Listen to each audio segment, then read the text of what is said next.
थामा जिसने भी कल भी आज भी, राह पर चले तो राहबर बने वहीं। थामा जिसने भी कल भी आज भी, राह पर चले तो राहबर बने वहीं। वो मेरे टीचर थे तुम ही, हाँ मेरे टीचर हो तुम ही।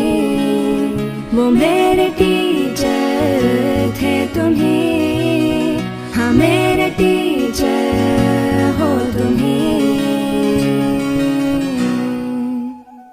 मैं डॉक्टर सुमन सिंह रिटायर्ड प्रोफेसर हूँ और फॉर्मर डायरेक्टर स्टूडेंट वेलफेयर भी रही हूँ Maharana Pratap university of agriculture and technology में। और आज मैं आपसे बात कर रही हूँ stubbornstories.org के थ्रू अपने बारे में कुछ बताना चाह रही हूँ। मेरा जन्म जोधपुर शहर में 1959 26 जून को हुआ और मेरे पिताजी डिफेंस सर्विसेज में थे और माताजी गृहिणी थी।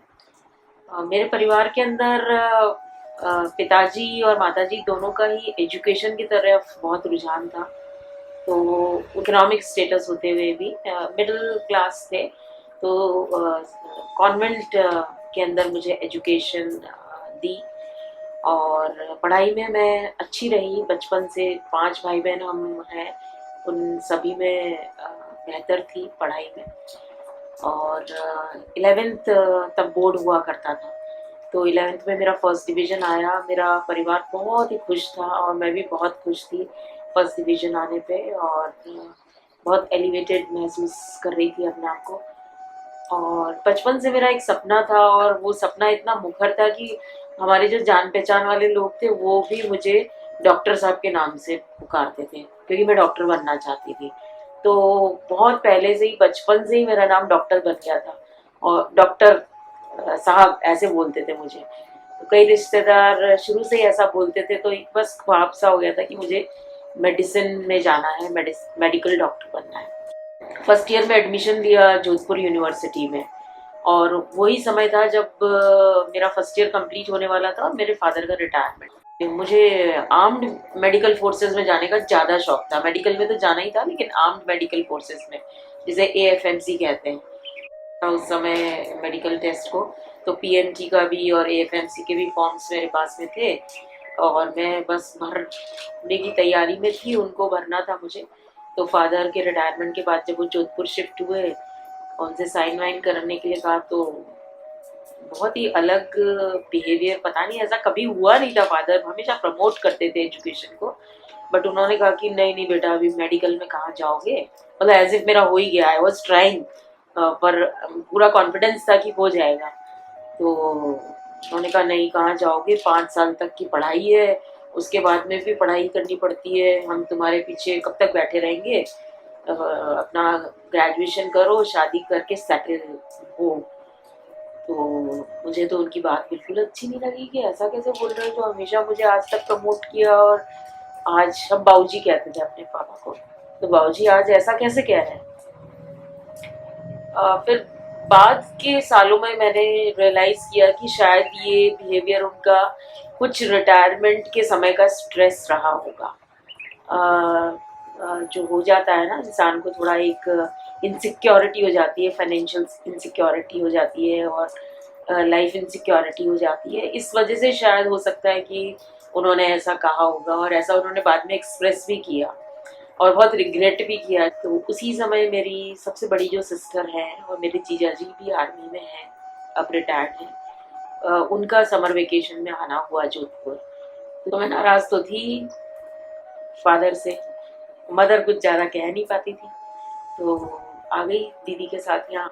तो मुझे अच्छा लगा, दीदी के पास भी अच्छा लग रहा था और कॉलेज भी अच्छा लगा। So I decided to take it, और घर से दूर भी रहना था, तो I decided to take admission at home science degree. तो यहाँ मेरा बहुत अच्छा रिजल्ट रहा। 5 सेमेस्टर तक I was 4 out of 4 grade point. तो and I also holded merit position, 3rd merit position थी मेरी यूनिवर्सिटी में। तो अच्छी रही, मेरा सफ़र अच्छा रहा ग्रेजुएशन तक का। और मेरे ग्रेजुएशन पे पापा आए थे और डीन मैडम से मिले थे, डॉक्टर सुंदरम से।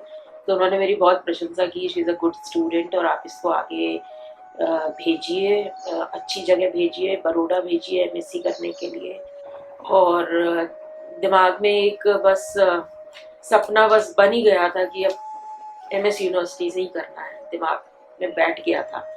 लेकिन वो परिवार की स्थिति भी देखनी होती है, तो सोच रहे थे घर वाले, फादर भी बहुत सोच रहे थे। और जस्ट जाने के 1-2 दिन पहले ही उन्होंने कहा कि सुमन बेटा सामान तैयार करो, अपन चल रहे हैं, बड़ौदा चल रहे हैं। मतलब ऐसा लग रहा था मुझे कि अब मेरी इच्छा पूरी करके उनको बहुत अच्छा लग रहा था। तो इस बीच बहुत समय बाद पता चला था कि मेरी एजुकेशन को पूरा करने के लिए उन्होंने घर में किसी को भी नहीं बताया था और उनके पास में एक प्लॉट था, वो तो मैंने बेच दिया जब सुमन को भेजा था एमएस यूनिवर्सिटी। तो मैंने 2 साल की डिग्री वहाँ से करी, अच्छे फ्लाइंग कलर्स में। और जस्ट मेरी डिग्री पूरी हुई थी तब मेरे पेरेंट्स वापस जोधपुर आ गए थे। ये केंद्रीय विद्यालय के अंदर कोई वैकेंसी थी, तो मैंने वहाँ पे पता किया और मेरा इंटरव्यू हुआ और मेरा सिलेक्शन हो गया। तो आई स्टार्टेड टीचिंग देयर। तो 4-5 महीने मैंने पढ़ाया होगा वहाँ पे। और डॉक्टर सुंदरम से मेरी बात हुई, तब इतने फ़ोन वगैरह होते नहीं थे, तो मैंने उनको चिट्ठी लिखी, अंतर्देशीय पत्र। उनका जवाब आया कि अरे यहाँ पे असिस्टेंट प्रोफेसर की पोस्ट निकली हुई है, यू शुड हैव अप्लाइड। तो इतना पता नहीं चला था मुझे। तो उन्होंने कहा अब भी ये फॉर्म है और आप वाइस चांसलर को एक लेटर के साथ में ये फॉर्म भेजो, लास्ट डेट तो निकल गई है, लेकिन आप लिख के भेजो कि मेरा फॉर्म कंसिडर किया जाए और आई हैव दीज क्रेडेंशियल्स और मैं यहाँ फॉलो करूँगी। तो मैंने अपना फॉर्म भेज दिया, कवरिंग लेटर भेज दिया वाइस चांसलर को। और मेरी किस्मत थी कि डेट वहाँ शायद एक्सटेंड हो गई थी और मेरा फॉर्म एक्सेप्ट हो गया। नवंबर में रिजल्ट आ गया था and I was selected eight merit position 2। तो आई वाज वेरी हैप्पी। लेकिन वही है, उस समय बिल्कुल अकल नहीं होती कि सिलेक्शन होते ही ज्वाइन भी किया यहाँ पे। ज्वाइन किया जनवरी में आराम से 83 में। All these things affect your seniority and all those things, वो बाद में समझ आई। तो अब फादर को ये था कि बस इस बच्ची के नाम के आगे जो डॉक्टर नहीं लगा है वो लगना चाहिए। तो वो मुझे बहुत मोटिवेट करते थे कि अब पीएचडी करना बेटा। और मेरा भी सपना था कि मुझे डॉक्टर नाम के आगे लगाना ही है। तो ज्वाइन करने के बाद में 2 साल 85 में मैंने रजिस्टर कर लिया डॉक्टर सुंदरम के अंडर में ही। वो मेरी आइकॉन थी, उनसे बहुत मैं इम्प्रेस थी और उनको उनके पद चिन्हों पे ही चलना चाहती थी। तो मैंने उनके अंडर में ही as my guide and mentor मैंने रजिस्टर कर लिया यूनिवर्सिटी में, राजस्थान यूनिवर्सिटी बीकानेर से पीएचडी। और मेरी पीएचडी काफ़ी बीच में शादी, बच्चा और ये सब के बाद में 1990 में मुझे डिग्री अवार्ड हुई। 1990 में जब मेरे बेटे का फर्स्ट बर्थडे था 3 नवंबर को, तो हमने एक बड़ी पार्टी रखी। मतलब उतनी बड़ी पार्टी मैंने शायद मेरे बच्चे की शादी में ही वापस रखी थी। और वो एक कॉम्बिनेशन पार्टी थी, first birthday of my child and celebration of my degree of doctorate. तो इस तरह से मैंने अपनी डॉक्टर बनने का जो मेरा सपना था वो पूरा किया। मेडिसिन की डॉक्टर नहीं बन पाई, लेकिन डॉक्टर ऑफ फिलॉसफी ज़रूर बन गई। और उसके बाद में जैसा कि मैं एग्रीकल्चर यूनिवर्सिटी में थी, तो एग्रीकल्चर यूनिवर्सिटी का 3 फोल्ड मैंडेट होता है, टीचिंग, रिसर्च एंड एक्सटेंशन। तो similarly I was in teaching for about 9-10 years. और उसके बाद में मुझे डॉक्टर सुंदरम ने रिसर्च में शिफ्ट किया। रिसर्च एक all India coordinated research project है, वो हमारे कॉलेज में चलता था। और जो पूरे देश के अंदर आज तो करीब 13 स्टेट्स में चलता है, 13 यूनिवर्सिटीज़ में चलता है। उस समय थोड़ी कम यूनिवर्सिटीज़ में था। तो उस all India coordinated research project में साइंटिस्ट मैंने ज्वाइन किया। और बेसिकली हमारा काम रिसर्च बेस्ड था विद फार्म फैमिलीज़। तो किस तरह से हम उनको अच्छा जैसे उस समय हम काम कर रहे थे, मशरूम उत्पादन पे काम करते थे और एंटरप्रेन्योरशिप पे काम करते थे और इम्प्रूव्ड स्मोकलेस स्टव्स पे काम करते थे, सोलर एनर्जी के कुछ गैजेट्स पे काम करते थे, उनका पॉपुलराइजेशन, उनकी टेस्टिंग, उनका असेसमेंट, इस तरह का हमारा काम था शुरुआत में जब मैं प्रोजेक्ट मैंने ज्वाइन किया था। 1996 पे हमारे प्रोजेक्ट का फोकस चेंज हुआ and it was on drudgery reduction of women farmers, यानी कि जो उनको श्रम साध्य काम करती हैं महिलाएं खेती के अंदर, उसको कैसे कम किया जाए, इस पे हमारा प्रोजेक्ट का फोकस बढ़ा। तो इस फोकस पे काम करते करते मुझे काफ़ी इंटरेस्ट डेवलप हो गया और एक डिसिप्लिन इस एरिया से रिलेटेड है, that is ergonomics. So ergonomic management of women's drudgery, ये हमारा टाइटल हो गया। और इसके साथ ही मैंने एर्गोनॉमिक्स के बारे में पढ़ना स्टार्ट कर दिया। And ergonomics is basically a science which deals with man, machine and environment. ये तीनों जब तक कंपैटिबिलिटी नहीं होगी तो हमारी एफिशिएंसी इंप्रूव नहीं हो पाएगी, हमारा प्रोडक्टिविटी इंप्रूव नहीं हो पाएगी। तो इस तरह से मैंने एर्गोनॉमिक्स पे नॉलेज बढ़ाना स्टार्ट किया। कई कोर्सेज किए मैंने यहाँ वहाँ बड़े प्रीमियम इंस्टीट्यूट से जाकर के, IIT Bombay, DRDO Delhi, IIT Kharagpur, IIT Guwahati. तो कई, क्योंकि इन इंस्टीट्यूट्स के अंदर एर्गोनॉमिक्स चलता था, IDCs में जो डिज़ाइन डिपार्टमेंट्स हैं वहाँ के, उन पे। तो इस तरह से छोटे छोटे कोर्सेज करके काफ़ी अपने आप को इम्प्रूव किया। और क्योंकि होम साइंस एरिया के अंदर एर्गोनॉमिक्स बहुत नया था, तो ये काम करते करते हमारे कॉलेज में एक 2001 में एक प्रोजेक्ट आया which was on empowerment of women in agriculture. और उसके दो इम्पॉर्टेंट फोकस थे, one was on entrepreneurship development of women farmers and one was on drudgery reduction of women farmers। तो हमारी जो देन डीन थी डॉक्टर पुष्पा गुप्ता, उन्होंने मुझे एसोसिएट किया उस प्रोजेक्ट के साथ में। और मैंने पूरा जो ड्रजरी रिडक्शन वाला एरिया था वो मैंने लीड किया। और ये भी जो प्रोजेक्ट था वो ऑल ओवर इंडिया में चल रहा था, 9 स्टेट्स के अंदर चल रहा था और हमारा कॉलेज इसको लीड कर रहा था। तो मैं को प्रिंसिपल इन्वेस्टिगेटर मैडम के साथ में जुड़ी और 2005-06 के अंदर ये प्रोजेक्ट ख़त्म हुआ। तो उस समय तक हमने बहुत काम कर लिया था ड्रजरी रिडक्शन पे। करीब हर सेंटर पे 500 महिलाओं के साथ में हमारा डायरेक्ट कांटेक्ट था। सेल्फ हेल्प ग्रुप अप्रोच हमने रखी थी। टूल्स जो थे, ड्रजरी रिडक्शन टूल्स थे, वो हमने महिलाओं को समूह के अंदर दिए। वो लोग उसको यूज़ करते थे, अपना फीडबैक देते थे। उसमें कुछ अगर हमें मॉडिफाई करना होता था टूल के अंदर तो हम उसको मॉडिफाई करते थे।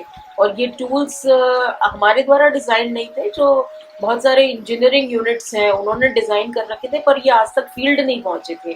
तो हमने लैब टू लैंड इन टूल्स को पहुँचाने का काम किया। और चूँकि अभी तक हमें भी नॉलेज काफ़ी हो गई थी एर्गोनॉमिक्स की, तो कुछ जो मॉडिफिकेशन करने होते थे वो हम अपने स्तर पे करके भी वापस उनको महिलाओं तक पहुंचाते थे। यहाँ पे एक इम्पॉर्टेंट बात बताना चाहूँगी कि जो टूल्स अभी तक डिज़ाइन होते थे टेक्नोलॉजी डिविजन्स के अंदर, वो मेल फार्मर को ध्यान में रख के किए जाते थे, क्योंकि हमारी सोसाइटी ही मेल डोमिनेटेड है। तो वो मेल फार्मर को उसकी एंथ्रोपोमेट्री क्या है उसके हिसाब से डिज़ाइन होते थे। लेकिन जो सही बात है वो ये थी कि महिलाएं ज़्यादा कंट्रीब्यूट करती हैं एग्रीकल्चर के अंदर। पुरुष तो सोइंग करके और माइग्रेट हो जाते हैं ऑल्टरनेट एम्प्लॉयमेंट्स के लिए सिटीज़ के अंदर या दूसरी जगह, या नहीं करते हैं काम, लेथार्जिक होते हैं। लेकिन महिलाएं ज़्यादा काम करती हैं खेतों के अंदर। तो जब ये टूल्स महिलाओं को यूज़ करने के लिए दिए गए तो दे डिडंट फिट देम। तो जो यहाँ एर्गोनॉमिक्स का प्रिंसिपल था वो काम आया कि वर्कर, मशीन एंड एनवायरनमेंट। जब वर्कर को वो सूट ही नहीं कर रहा है टूल, क्योंकि जो एंथ्रोपोमेट्री का मतलब हमारा जो शरीर का ढांचे का जो स्ट्रक्चर है, जो हमारे स्ट्रेंथ पैरामीटर्स है, वो डिफरेंट है। मेल के लिए अलग है, फीमेल के लिए अलग है। जो एवरेज हाइट है वो मेल की अलग है, एवरेज हाइट जो फीमेल की है वो अलग है, जो स्ट्रेंथ पैरामीटर्स है, पुश पुल और जो मसल स्ट्रेंथ है वो सारी महिलाओं की अलग है और पुरुषों की अलग है। तो महिलाओं को ध्यान में रखते हुए अभी तक कोई टूल डिज़ाइन ही नहीं हुए थे। तो ये जो इस हमारा जो प्रोजेक्ट था इसने बहुत अच्छा फीडबैक दिया इंजीनियरिंग इंस्टीट्यूट्स को, टेक्नोलॉजीज को, क्योंकि हमने फील्ड में काम किया था कि these are the things which should be taken care of.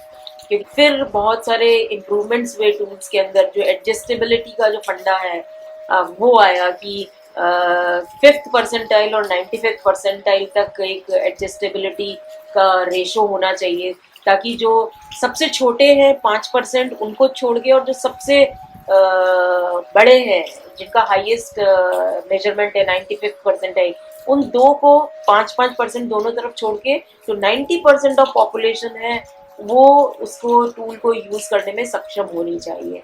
तो इस तरह के बहुत अच्छे हमारे फीडबैक्स गए, बहुत सक्सेसफुल रहा ये नेशनल लेवल का वर्ल्ड बैंक से फंडेड प्रोजेक्ट था।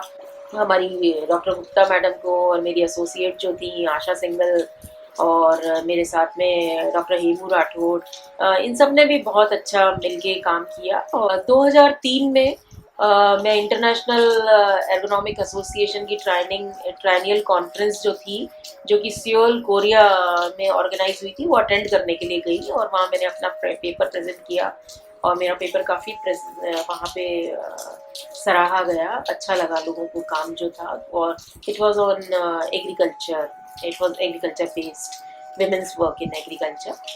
फिर ये हर 3 साल में होती हैं ये कांग्रेस, तो पहली मेरी 2003 में मैंने अटेंड करी थी।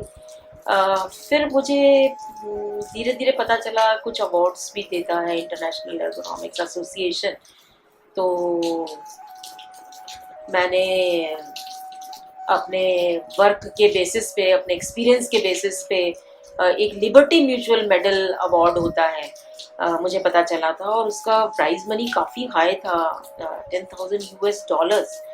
तो मैंने सोचा मैं अप्लाई करूँ ना करूँ, तो इतना मतलब इंटरनेशनल अवार्ड है, इतना बड़ा प्राइज मनी है, is my work worth it. तो 1 आध साल तो मैंने सोचने में ही निकाल दिए कि करना है या नहीं करना है। फिर काम मेरा चल रहा था, मैं I was continuing my work in the field. तो फिर वापस जब जैसे ही हर तीसरे साल ट्रायनियल कांग्रेस आती थी और हमारे पास में जब उसके इंफॉर्मेशन आते थे, अपडेट्स आते थे, तो वापस ध्यान जाता था कि कुछ करें क्या। और ऐसे बहुत सारे अवार्ड्स थे, लेकिन मेरी नज़र इस पे लिबर्टी म्यूचुअल मेडल पे ही थी। तो एक बार फिर मैंने अप्लाई किया, बट मैं ये नहीं कहूँगी रिजेक्ट नहीं हुआ, इट वॉज नॉट सिलेक्टेड। फिर वापस थोड़ा सा लेथार्जी आ गई कि हाँ चलो नहीं हुआ। फिर अगले साल मुझे लगा कि 1 साल नहीं हुआ तो क्या हो गया, maybe some better competitors must have been there, but I should try once again. तो मैंने वापस एक बार ट्राई किया, 2008 में मैंने भेजा, और to my surprise regular mail check कर रही थी एक दिन, और there was a mail from IEA। तो मैंने सोचा यही आया होगा कि सॉरी आया होगा।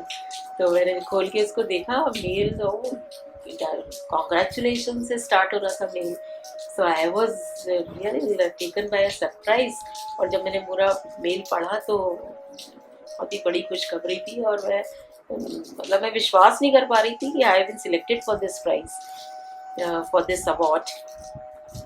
मैंने शेयर किया अपनी फैमिली के साथ, अपने हस्बैंड के साथ। It was really very proud moment. और उस समय मुझे लगा कि कई बार ऐसा होता है कि हम हिंदुस्तानी ऐसा सोचते हैं कि अपने आप को कम आंकते हैं, अपने काम को कम आंकते हैं कि अरे इंटरनेशनल लेवल पे हमारा काम क्या compete कर पाएगा। पर ऐसा मैं सबको कहना चाहूँगी कि ऐसा कभी ना सोचें। जब मेरा काम एक्नॉलेज हो गया तो आपका भी ज़रूर होगा। बस विश्वास होना चाहिए कि हम अपनी पूरी मेहनत से और ईमानदारी से काम कर रहे हैं। फिर ये 2009 में अवार्ड होना था, ट्रायनियल कांग्रेस जो बीजिंग चाइना में हुई। तो मैं बीजिंग चाइना, इस बीच में जर्मनी में भी मैंने एक कॉन्फ्रेंस अटेंड करी थी 3 और 9 के बीच में, क्योंकि हर 3 साल में होती है। तो बीजिंग चाइना, मैं और मेरे हस्बैंड इस प्राउड मोमेंट को जीने के लिए गए, और वहाँ जब मेरा नाम अनाउंस हुआ मुझे बहुत अच्छा लगा। बस मुझे एक दुख था कि इस समय अगर मेरे पेरेंट्स, मेरी ममा तो थी, हु इज़ नो मोर अभी, तो बहुत खुश थी, बहुत खुश थी, और यही कह रही थी कि बाबूजी होते तो कितने खुश होते। तो मुझे पता है कि मेरे पापा बहुत खुश हुए होंगे मेरी ये सफलता देख करके। तो ये जो लिबर्टी म्यूचुअल मेडल मुझे मिला, ये मुझे बाद में पता चला कि I am the first Asian women who has got this award. इसके बाद में ये इंडिया बुक ऑफ रिकॉर्ड्स के अंदर भी दर्ज हुआ मेरा अवार्ड। तो मेरे लिए बहुत खुशी की बात रही कि जो काम मैं अपने पैशन से और अपने शौक से और सोसाइटी को कुछ देने के लिए कर रही थी, उसने मुझे इतना ऑनर अनायास ही दिला दिया। वहाँ जब मैंने ये अवार्ड लिया, उसके बाद में लोग बाग मुझसे मिलने आ रहे थे, बात करने आ रहे थे। तो जो इंटरनेशनल एर्गोनॉमिक एसोसिएशन के जो ट्रेजरर थे, तो वो मुझसे मिलने आए और उन्होंने कहा कि why don't you make a project, and जो आपने अपना रिकमेंडेशन दिया है अभी वाले प्रोजेक्ट के अंदर, जो आपका पिछला प्रोजेक्ट है उसका रिकमेंडेशन, उसको इंक्लूड करते हुए आप एक नया प्रोजेक्ट बना के दो, एंड आई विल ट्राई कि वो एर्गोनॉमिक्स एसोसिएशन से सैंक्शन हो, because we have now started giving projects also. तो मैंने कहा जरूर मैं ऐसा करूँगी। और जब मैं वापस आके अपने काम में लग गई रेगुलर रूटीन वर्क के अंदर, और थोड़ा दिमाग से निकल गया था कि मुझे वो काम करना है, but I got a mail from him once again reminding me that I had to submit the project. तो मुझे लगा कि रियली दे आर रियली कीन। तो मैंने फिर एक प्रोजेक्ट बनाया और प्रोजेक्ट भेजा। फिर कुछ समय बाद उनका जवाब आया कि मेरा बजट, उसके अंदर मैंने इनिशियली 25-30 lakhs मांगा था। तो उन्होंने कहा कि this is a big budget for us, and so we can fund only up to 2 lakhs। तो 2 lakhs में जो कॉन्सेप्ट मुझे करना था वो होना बहुत मुश्किल था। तो मैंने उनको कहा दिक्कत है, ये तो नहीं हो पाएगा 2 lakhs के अंदर। तो ठीक है, बात ख़त्म हो गई। फिर he liked it so much and he must have been keen. तो काफ़ी समय बाद फिर उनका मेरे पास में कुछ महीनों बाद में मेल आया कि मैंने आपका प्रोजेक्ट, जो जॉन डियर एक कंपनी है जो कि एग्रीकल्चर मैकेनाइजेशन में बहुत काम करती है, और जो दुनिया का 75% मार्केट है एग्रीकल्चर मैकेनाइजेशन में, वो जॉन डियर ही कमांड करता है। तो मेरा प्रोजेक्ट वहाँ फिलैंथ्रोपिक, जो उनकी John Deere foundation of US है, वहाँ शेयर हुआ होगा, उन्हें पसंद आया। तो उन्होंने जो जॉन डियर फाउंडेशन इंडियन उनकी ब्रांच है, ऑफिस है, एसोसिएशन है, उनसे शेयर किया। तो मुझे पुणे से एक दिन फ़ोन आता है अचानक से। फिर हमारी मीटिंग्स हुई, वो लोग यहाँ आए और सारा कॉन्सेप्ट और भी उनको जो कुछ मॉडिफाई करना था आगे पीछे हो करके, और हमने ये प्रोजेक्ट 2011 में हमारा सैंक्शन हुआ। और अर्लियर सैंक्शन हमारी 70 lakhs हमको सैंक्शन हुआ फॉर 2 years। तो फिर ये हमने राजसमंद डिस्ट्रिक्ट जो है उदयपुर के पास में, वहाँ हमने इसको लॉन्च किया। 3 विलेजेस के क्लस्टर में हमने काम किया। और वो कॉन्सेप्ट यह था हमारा, उसमें हमने एक टेक्नोलॉजी रिसोर्स सेंटर खोलना था, क्योंकि अभी तक हमने देखा था कि टेक्नोलॉजी पहुंच नहीं पाती थी विमेन के पास में, because of 3 or 4 A's। One was lack of awareness, लोगों को पता ही नहीं होता था कि मतलब इस तरह की भी कोई चीज़ है। कोई सिंपल टूल्स, टेक्नोलॉजीज़ हैं जिनको काम में लेके हम अपनी थकान को कम कर सकते हैं, अपने काम को बेहतर बना सकते हैं। अगर कोई अवेयर कर भी देता था हमारे जैसा, तो उनके पास में एक्सेस नहीं थी, लाए कहाँ से।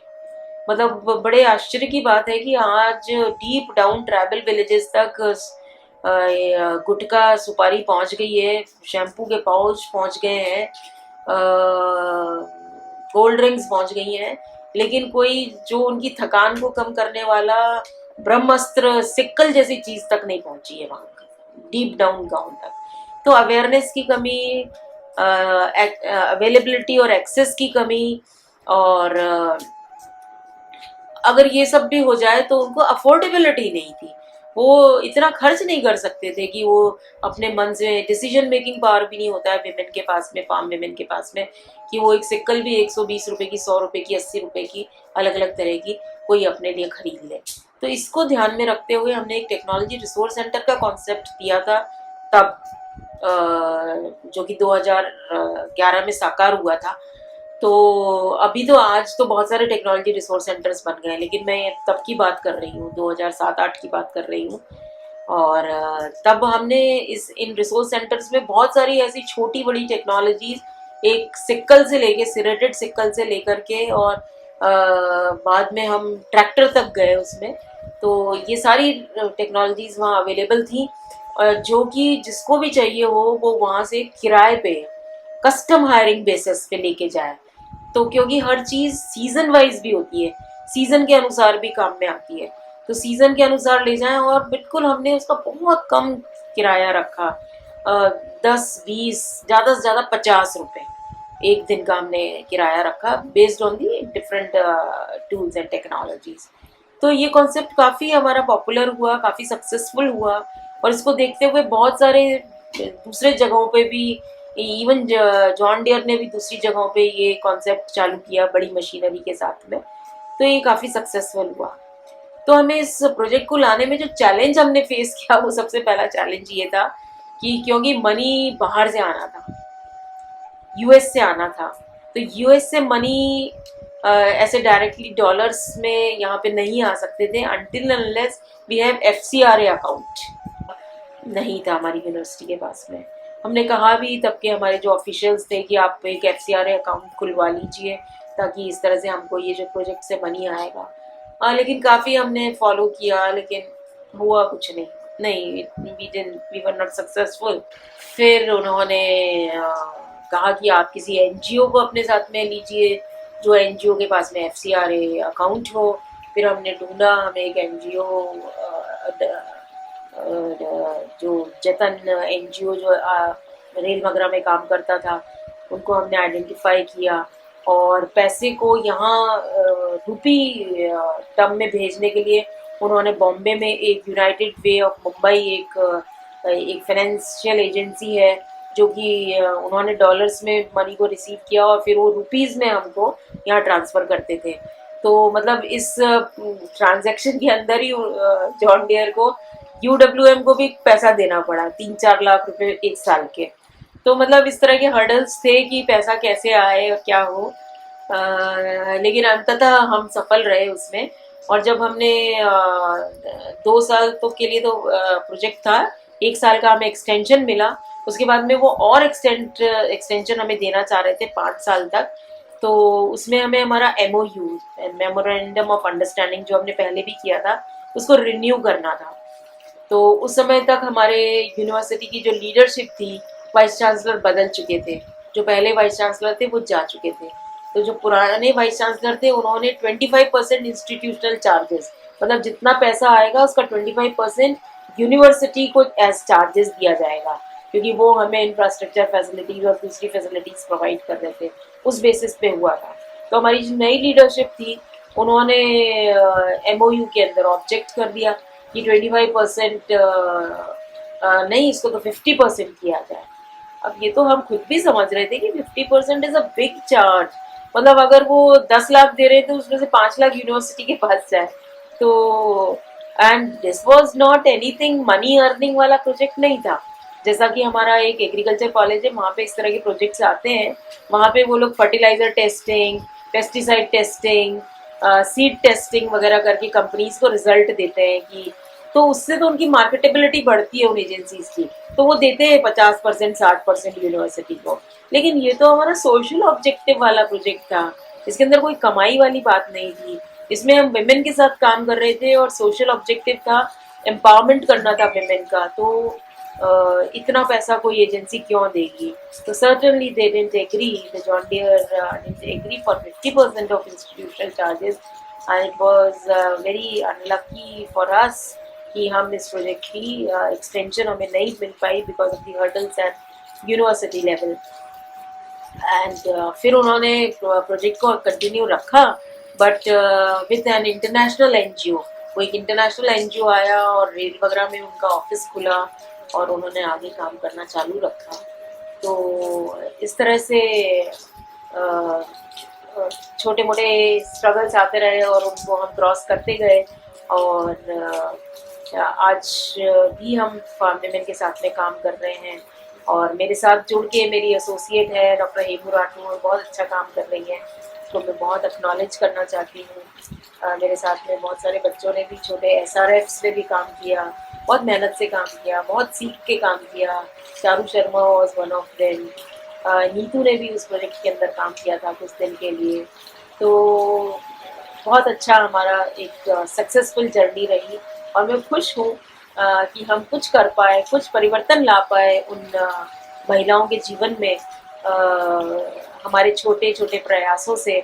और उनके चेहरे पे एक मुस्कान आई, क्योंकि जो वो आउच करती थी हर दिन के काम के बाद में, और जो उन्होंने जो हमारे छोटे छोटे टूल्स उन्होंने काम में लिए, उससे उन्हें बहुत राहत मिली, उनकी थकान में बहुत कमी हुई।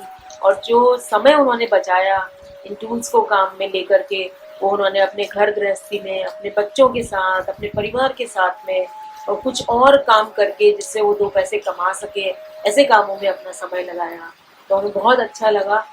और ऐसे समय में मुझे पंडित जवाहरलाल नेहरू, जो हमारे लेट प्राइम मिनिस्टर हैं, उनकी बात याद आती है कि उन्होंने ये कहा था कि if you want to bring change in the villages, you must bring about change in the lives of the women, because it is the women who can bring change in the community, in the society. ये जो जवाहरलाल नेहरू जी का ये जो sentence था, ये जो कहावत थी, जो ये सेइंग थी, उसने मुझे बहुत मोटिवेट किया कि अगर हम एक महिला को के जीवन में परिवर्तन लेकर के आते हैं, उसे आगे बढ़ाते हैं, तो पूरा परिवार, पूरा समाज और पूरा देश बदलता है।